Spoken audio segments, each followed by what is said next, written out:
হযরত ওমরের কথা শুনে জল্লাদের মতন সাহাবীরা চলে গেল মহিলাকে ধরে আনার জন্য।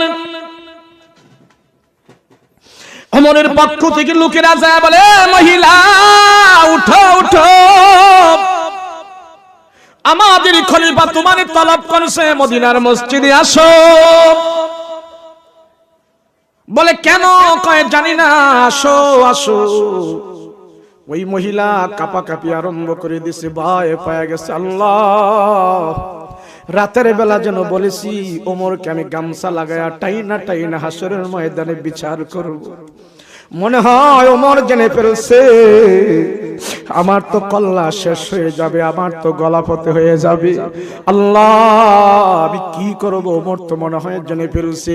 একটা বাচ্চা ডাক দিয়া কয়, মাগো, রাতের বেলা যে ছদ্মবেশে মুসাফির আসছিল, ওই মুসাফির মনে হয় যায়া ওমরের কাছে সব ঘটনা খুলে বলে দিয়েছি।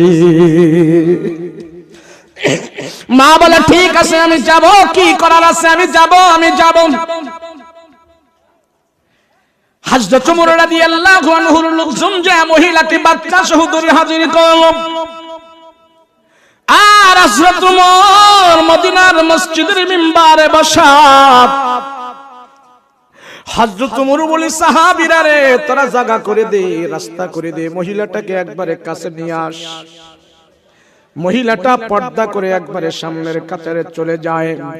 হযরত ওমর ডাক দিয়া কয়, মাগো, তুমি তো নাকি একটা কথা বলেছিলাম।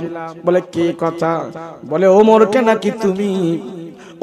নাকি তুমি গামছা লাগায়া হাসরের ময়দানে টাইনা টাইনা জিজ্ঞেস করবা তোমার হক সে আদায় করেছে কিনা।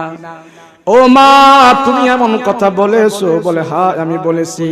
ওই মা হযরত ওমরের চেহারার দিকে তাকায় তাকায় বলতেছে, হায় রে, এই লোকটাই তো মনে হয় রাতের বেলা, তার কণ্ঠটা বুঝে ফেলেছি, এই লোকটাই তো রাতের বেলা আমার ঘরের দরজায় হাজির হয়েছিল। হযরত ওমর বলে, মা মাগো, তোমার ওয়াদা তুমি পুরা করবা আজকে, সেই জন্য তোমাকে এখানে নিয়ে আসছি। তুমি এখন ওমরকে চিনো না। এ মা, তুমি ভালো করে আমার দিকে তাকায় দেখো, তুমি যাকে গামছা লাগায়া টানার কথা বলেছো সে ব্যক্তি হইলাম আমি ওমর।